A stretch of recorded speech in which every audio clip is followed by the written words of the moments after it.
여러분 안녕하십니까. 이 자정이 넘어서 목요일 새벽이 되고 있습니다. 저는 책입니다. 저는 요즘 권력자에게 맹종하는 인생들을 무척 궁금해합니다. 권력자에게 맹종한다. 주변을 훑어보십시오. 너무 많죠. 진실은 절대 두릴 수 없습니다. 정의가 시세에 따라 바뀌는 건 흔히 보는 일이죠. 브레즈 파스칼이 한 말처럼 피레네 산맥 이쪽의 정의가 저쪽에서는 불의가 되니까 말입니다. 그렇지만 파스칼 스스로는 늘 정의에 굶주렸습니다. 빵세는 그래서 지금 또 읽히는 책입니다. 내일 세계의 종말이 오더라도 오늘 한 그루의 사과나무를 심겠다. 바리어 스피노자가 한 말이죠. 임마누엘 칸트 역시 내일 지구가 무너져도 오늘 정의를 세운다고 말했습니다.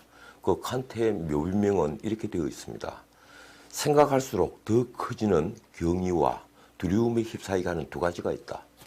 밤하늘에 빛나는 별과 내 마음속의 도덕률. 그렇습니다. 우리가 알고 있는 불변의 진실은 늘 별처럼 빛나죠.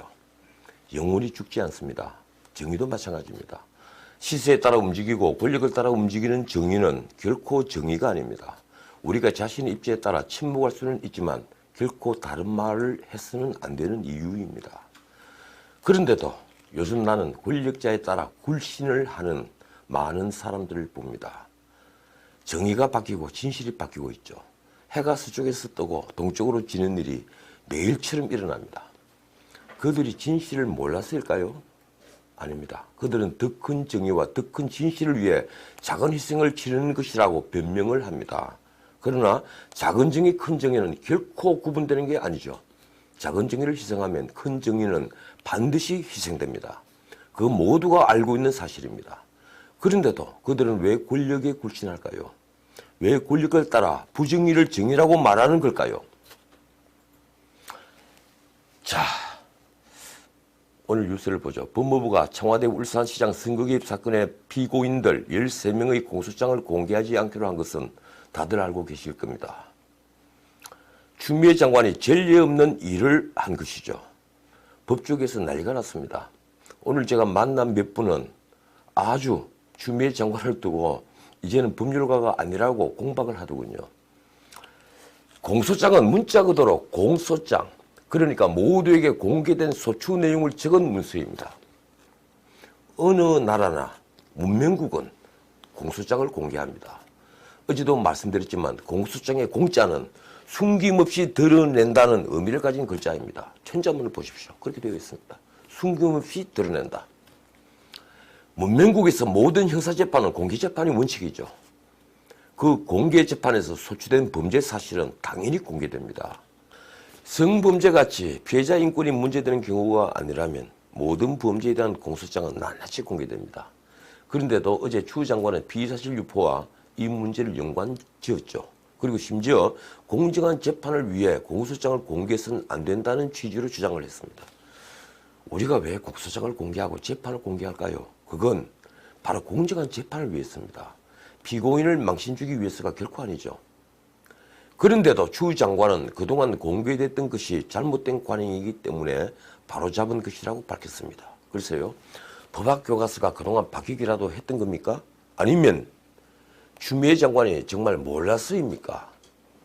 어쨌든 오늘 신문에서 피고인들이 공소장 일부분이 발췌되어 공개됐습니다. 그러자 추 장관은 이게 어떻게 유출됐는지 확인하겠다고 나왔습니다. 글쎄요, 공소장은 원래 공개되는 게 원칙이니까 추 장관이 확인을 해본들 누구를 어떻게 나무라거나 처벌할 수도 없겠죠.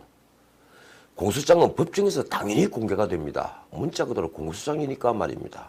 그런데 왜 공소장에 찍힌 범죄 사실이 공개되는 것을 추미애 장관이 이리 싫어할까요? 그 이유는 제가 굳이 말하지 않아도 다들 짐작하실 겁니다. 아직 밝혀지지 않은 범죄 사실이 덜 있기 때문이겠죠.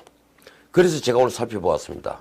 오늘 언론을 통해 공개된 사실 중에 새롭게 밝혀진 게 한둘이 아니더군요. 두 가지만 제가 짚어보겠습니다.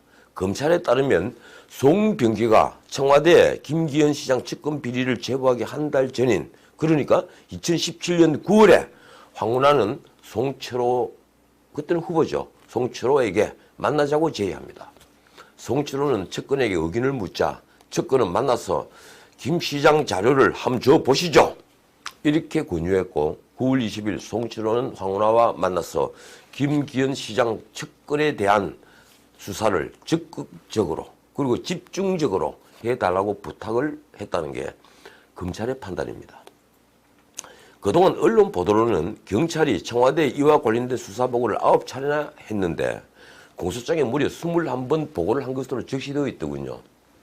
그러니까 우리 검찰이 이 사건을 수사를 하면서 아주 철저하게 피의사실 공표를 하지 않도록 애를 써왔다는 반증입니다. 자, 반부패 비서관실 외에도 민정비서관실과 국정상황실에도 보고가 되었다고 되어 있습니다. 조국 전 민정수석도 최소 15번 보고받은 것으로 되어 있더군요. 그동안 청와대는 한 번 보고를 받았고 이는 민정비서관실에 고유 업무라고 비켜갔죠. 언론 보도로 알려진 가짜 이름으로 송병기가 경찰 조사를 받았다는 것도 이번에 확인되었습니다. 그동안 다른 이름으로 받았다, 가명이다 뭐 이렇게 보도가 되었는데 이번에 드러난 것으로는 김형수라는 레미콘 회사 운전기사의 이름을 빌렸더군요. 그래서 경찰 조서를 작성했습니다. 그러면 그 조서를 만든 것은 명백히 허위 공문서 아닌가요? 그 책임은 황운하가 져야 합니까? 경찰이 져야 합니까? 아니면 송병기가 져야 하는가요? 자, 사정이 이런데 왜 추 장관은 공소장 공개를 잘못된 관행이라며 막았을까요? 본인도 의원 시절에 공개된 국정농단 공소장을 들고 TV 카메라 앞에서 대통령에 대한 뇌물죄가 빠져있다며 검찰 수사가 미진하다고 검찰을 추궁한 사실이 있죠. 그래서 말씀드리는데 자신의 자리에 따라 생각이 바뀌고 정의가 바뀌는 겁니다. 자, 다른 뉴스 보시죠. 미래한국당이 오늘 출범했습니다. 자유한국당이 연동형 비례제에 대항해 만든 위성정당인 것은 이제 천하가 다 아는 사실입니다. 아니, 더 많이 알려지기를 기대하고 있죠. 당 대표에는 황교안 대표의 대학 선배이자 최측근인 한선교 전 사무총장이 취임했습니다. 이번 총선에 나서지 않는 몇몇 의원들이 당직을 옮기기 시작했더군요. 기호 3번은 차지하겠죠. 솔직히 말해 비정상적인 선거제도로 만드는 정당이라 그리 내세울 형편은 못되지만 집권 세력이 21대 국회의 다수를 차지하기 위해 연동형 비례제라는 꼼수를 쓰니 어찌할 수 없는 묘수라고 해야겠죠. 어쨌든 먼 훗날 역사는 이 장면을 어떻게 기록할까요? 당장 한마디는 해야겠습니다. 아마 지금쯤 민주당은 고민이 퍽 깊어지겠죠. 자신들은 앉아서 의석을 10여 석 잃는데 한국당이 이런 묘수를 쓰는 걸 뭐라고 할 입장도 못 되고 막을 길도 없으니 말입니다. 문제는 아직도 논란 중인 한국당 종로 공천 문제입니다. 오늘 공천관리위원회가 전체 회의를 열었더군요. 그래서 황 대표 종로 출마를 논의했다고 합니다. 근데 결국은 황 대표를 종로에 출마시키지 않기로 의견을 모았다고 하는군요. 이승현 공천관리위원만 황 대표의 종로 출마를 강력 요구했다고 합니다. 글쎄, 그게 공관위에서 논의할 문제입니까? 황교안 대표가 결심을 하고 종로 출마를 할 경우에 공천 신청을 하면 되는 게 아닌가요? 문제는 이제 황 대표가 낙선이 두려워 종로를 피한다고 국민들 모두가 알고 있다는 사실입니다. 황 대표가요, 용산에 여론조사를 할 때 그때 이미 우리 국민들은 황 대표에 실망을 하고 있습니다. 어제도 말씀드렸지만 종로는 이번 총선에 상징적인 선거구가 이미 되었습니다. 공관위는 그 자리에 김병준 전 비대위원장, 홍정욱 전 의원, 전희경 의원 이런 여러 사람을 논의했다고 하는군요. 이런 식으로 가면 제가 장담 드리는데 한국당의 미래는 없습니다. 이 말씀만 드리죠. 늘 드리는 말씀입니다만 자기 희생은 말로 하는 게 아닙니다. 사적생, 사의적생, 죽어야 산다는 말도 마찬가지입니다. 진정한 자기 희생은 굳이 말하지 않아도 모두가 알며 그리고 그는 죽지 않고 살아납니다. 자, 코로나 바이러스 뉴스입니다. 저도 우한폐렴 그 말 안 쓰겠습니다.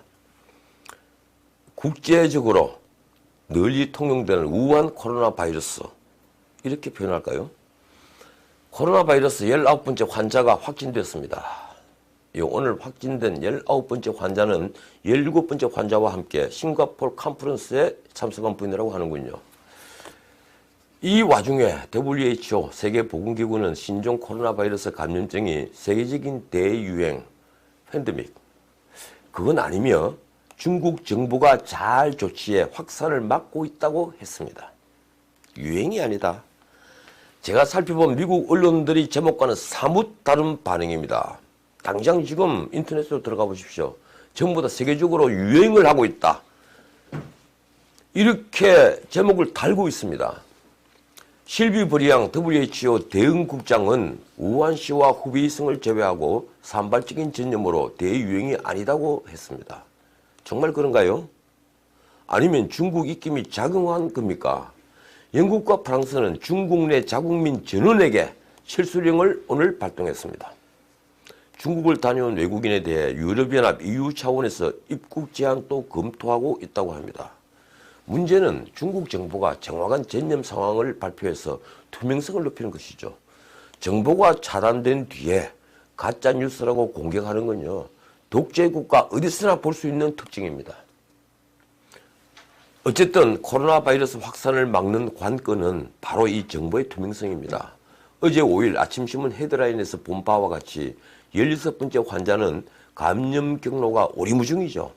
광주에 사는 47살 여성인 이 환자는 코로나 바이러스와는 전혀 상관없는 태국을 여행하고 1월 19일 귀국을 했는데 처음 증상이 나타난 25일이 지나 격리된 3일까지 아무 제한이 없이 노출되었던 겁니다.